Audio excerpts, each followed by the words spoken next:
Sadhguru, we're here in Davos on the banks of the beautiful, stunning, scenic Davos Lake. But my thoughts go to the spiritual health of the country at this time. I want to ask you, as one of India's leading spiritual leaders, what's your sense of the overall spiritual health of our country at this time? Spiritual health… See, the strength of this nation has always been, the USP of this nation has always been, we have been a land of seekers.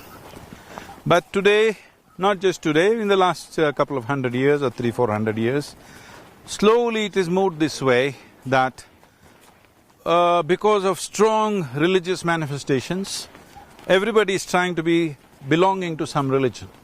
This is a nation where nobody belonged to any religion at one time, everybody is a seeker. In the same house, all kinds of practices will happen, different kinds of gods will exist in the same house. At different times in their life, they change their gods. Everything was allowed because people were in pursuit, they are seekers, they are not believers. Slowly, belief system is taking over, but that doesn't mean it is happening in, really across the board. Spiritual process is also on like never before. Today, across the globe, we are touching over 1 billion people, just me. There are so many other people who are doing similar things. 1 billion people are watching our videos. At least minimum 3 videos, 1 billion people plus have watched. I asked you this question, Sadhguru, in the context of the student protest that we are seeing. And I was very intrigued by the position that you've taken on the Citizenship Amendment Act, where you came in and said that a lot of these protests were misdirected. Why do you feel this way, Sadhguru? I'm not saying… Have you read the Citizenship Act? I have. You have read? Yes. Tell me, against whom is it? Well, is it targeted against somebody? It's against the idea of India which says that we look at all religions as being equal, and if we look at persecution, we should ideally look at persecution regardless of which religion the persecuted person belongs to. Don't you agree, Sadhguru? See, we are talking about minority persecution, correct, not religious persecution. In a adjacent country, not in our country. This got nothing to do with the Constitution of India as it applies to Indians. This has got something to do with people who are left behind during the partition time. They stayed back thinking they can live well there also. Nobody really understood these two nations will become so separate. Nobody understood what this line is. So those people who got stuck there and they've been persecuted, for them who are already here for 10-15 years and they don't have anything, they don't have an identity, you're just trying to give them an identity, you're not welcoming new people. So No, I want you to state this. You have read the Act. Yes. Tell me, is it against any Indian citizen? No, but here's the point. No, please tell me that no properly. Seeker. Yes, I'll explain. Should it not be about minority persecution regardless of religion? Why should it be that if you're Hindu, if you're Sikh, if you're Christian and persecuted, you're welcome to India, but if you're Muslim, then you're not? And especially from a spiritual guru like you. No, this is a completely wrong way you are looking at it. You want controversy right now on your camera, that's all I see. Okay, please don't do this because this is about the nation. Yes. Right now, this is minority persecution, means religious minority, because they are theocratic states. They are not secular nations. They are theocratic states, and there is a certain level of persecution for all of them. So all those who are persecuted are one time. It's a one-time pardon, okay? Because they're already here. After 2014, you cannot come. They're already here. Now what you're saying is, why can't everybody come? Those who are persecuted. No, are you short of population in the country? Are you short of population in our country? We don't need anybody. Hindu, Sikh, Christian, nobody we need to have. But they're already here with us without an identity. That is all it is about. So if you want to make an issue out of it, because you like a controversy, you can make it. But I'm just honestly saying, as far as I can see, it doesn't affect any Indian citizen. But I'm seeing on the television cameras, this poor Muslim woman, a young woman in her 20s with a child, some TV anchor shows the microphone and asks, what is this? She's saying, we are all Bharatvasis, just because we are Muslims, why our citizenship is being taken away? But the anchor doesn't make any effort to correct her and say, this is not true, your citizenship will not go. He doesn't say that, he just enjoys the controversy. Why are you guys doing this? Is it true that young Muslim woman, we lose her citizenship? No, of course not.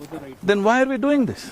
But what do you make of the fear? There is a sense of palpable fear. We're seeing what's happening at Shaheen Bagh. The failure, that is because of the kind of things that have been communicated. Government has definitely failed in its ability to communicate the idea, okay? What is simply for somebody else, nothing to do with you, you're protesting thinking it's against you, but somebody obviously communicated it this way, right? And you are also trying to say the same thing now. Don't say this. This is not about Hindu-Muslim. This is about the nation. This is not at all about the Hindu-Muslim because it is not concerned with the Hindus in the country or Muslims in the country. This is about people who are already in the country from another nation without any identity. You're just trying to give them one-time identity.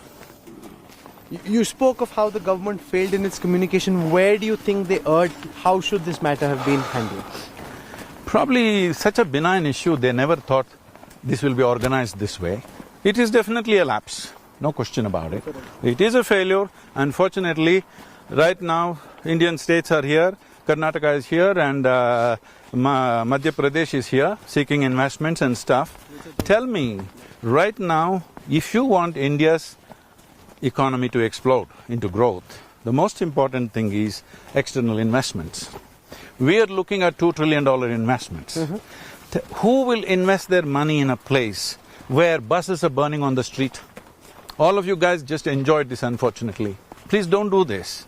Buses are burning on the street. First of all, buses don't belong to the government. Buses belong to us. Why are you burning it? It's our money. And who will come and invest in our nation when buses are burning? Why don't you tell the people clearly, this is not about you, this is about somebody else? So why do you think these students are protesting? One is you spoke about the Muslims protesting. There are lots of young students from IIT, IIM, all kinds of colleges and universities. Initially it happened, I don't think they're continuing to protest because I think they all realized. Some are protesting about fee hikes, some are protesting against police atrocity, whatever. Those are different issues, I don't want to get into all that. These are law and order issues. Don't make it into a national issue, it is not. Local issues. Local sub-inspectors and DSP should handle. For everything you want to make a national kind of a crisis, it is not. But people are hurt. Some people are feeling insecure.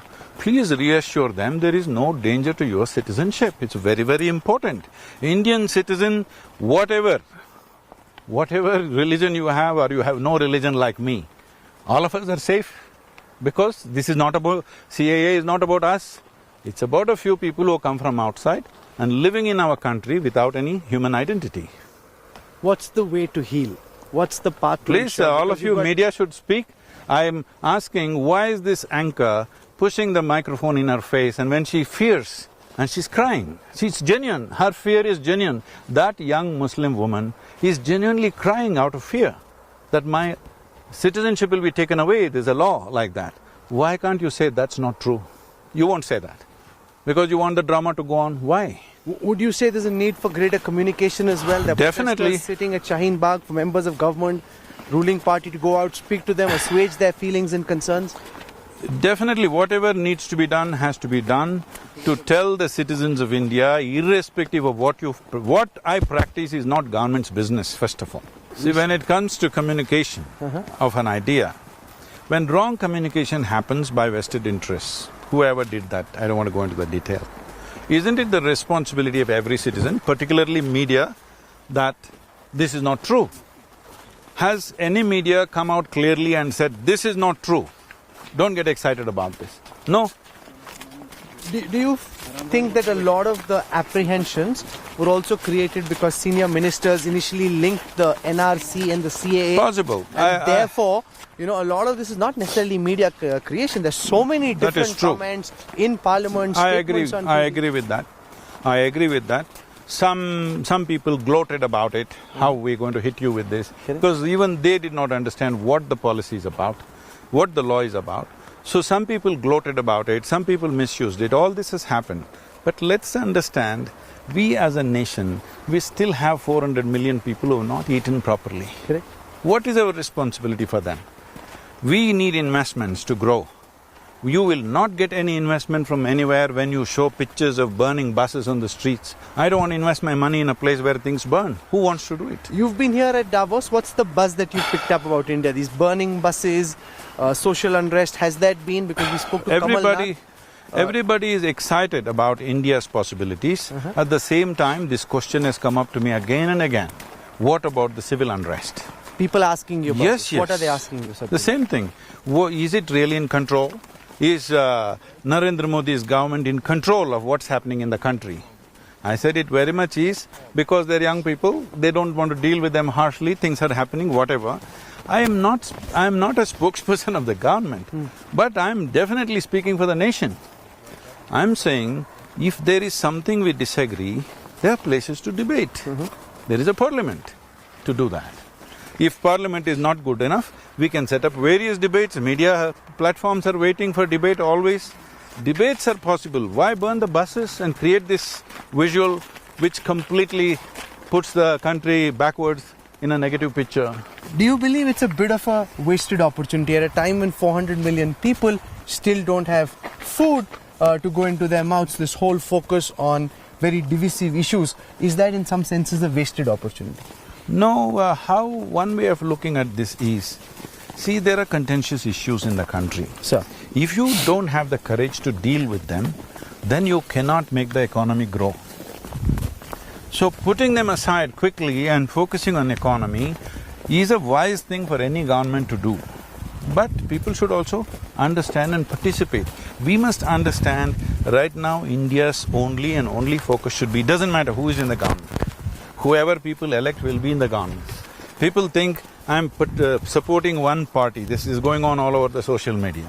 No, I'm working with AIDMK in Tamil Nadu, I was working very closely with Chandrababu Naidu, I'm working in Telangana very closely with the governments, I'm working with Kerala with the communist government. My thing is, I value democracy. If people elect whoever they elect, I'm willing to work with them. You elect somebody, within 8 months you say, I want a change. What is that?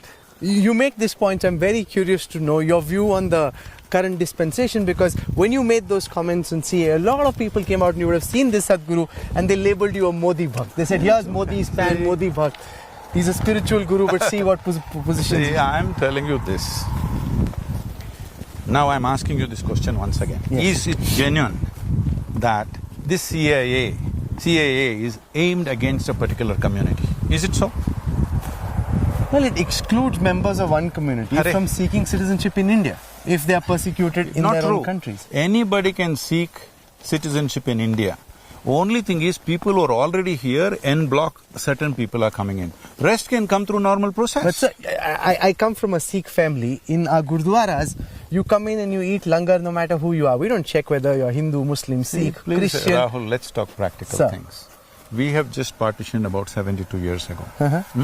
On what basis? Unfortunately, on religious basis. It should not have happened.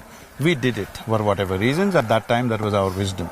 Today, people who are left behind, who thought they will be okay that side, and now they are not okay. Not okay means, as I pointed out in my video, marriage was not legal. Hindu marriage was not legal till 2017.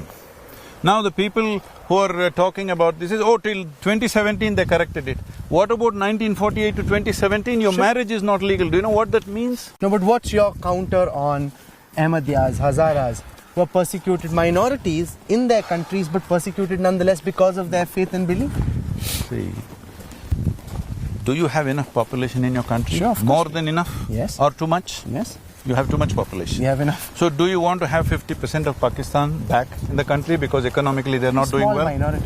No, because economic minorities will come. Okay. We cannot welcome, we cannot afford to. We cannot afford to bring anybody. Even if they're Hindu, you can't afford to bring them. We are only talking about, this law is only talking about those who are already inside. What do you want to do? Where do you throw them? They won't take it back. Take them back. Nor do these people can go back. They have nothing left there. What will you do with them? What kind of logic is this? You spoke about too many people already. does that indicate that you would strongly back a population control law? Is that something? 100%. I am the only one for last 25 years talking about it and being popular with every religion. Hindu, Muslim, Christian, everybody hates me because I am saying first control your populations. Because we are too many people for the land that we have. You think they should be hum do hamare do, seal like? See, you can, in a democratic country, you cannot control forcefully, but by incentives you can control. You can incentivize those who consciously decide certain things. Incentivization has to be there, otherwise nature will take care of you. See, if you don't do it consciously, nature will do it in a very cruel way. So, you sidestepped my question on responding to critics who are labeling you a Modi Bhakt. See, you are a journalist. Yes. Your name is on. Yes. All right, your face is on, your name is on. There are a whole lot of them who are anonymous journalists. They can say whatever they want to say. See, if I say something, if there is a lacuna in what I have said, please point it out to me. You talk about my mother, my wife, you're not only illiterate, you're also uncivilized. That's all I can see.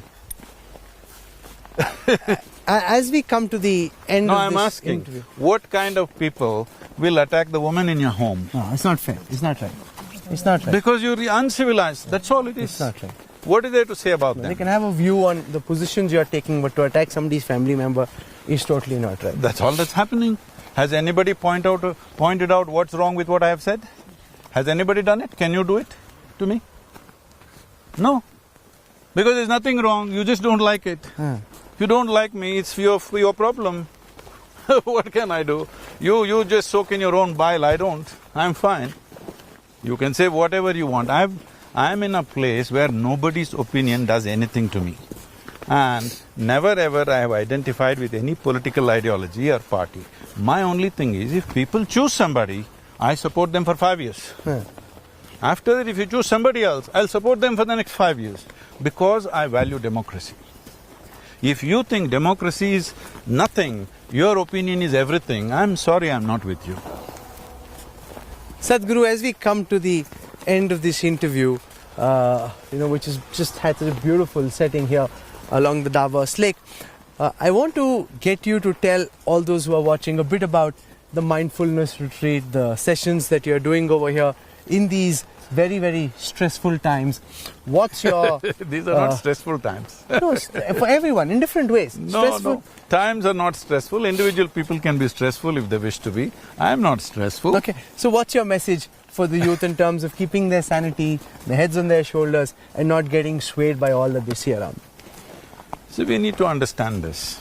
If you want to create a quality society, a quality nation and a quality world society, the most important thing is you create quality human beings. If you don't do any work on quality human beings, and then you think there'll be a fantastic world, those who talk about your mother and wife for every small thing, how do you create a quality world with these people? Unfortunately, they are minority, okay? If that becomes majority, you will have to leave this world. Fortunately, they are minority. Here, I'm saying in the economic forum, in a business place, they're dedicating half a day for a retreat, okay? This is because they understand without creating quality human beings, there is no quality world. A good human being is a good world. You've spoken as you always do from the heart. We leave it to those who are watching to decide what they think of this. Sadhguru, for joining us. Thank you so much. Thank you. Thank you.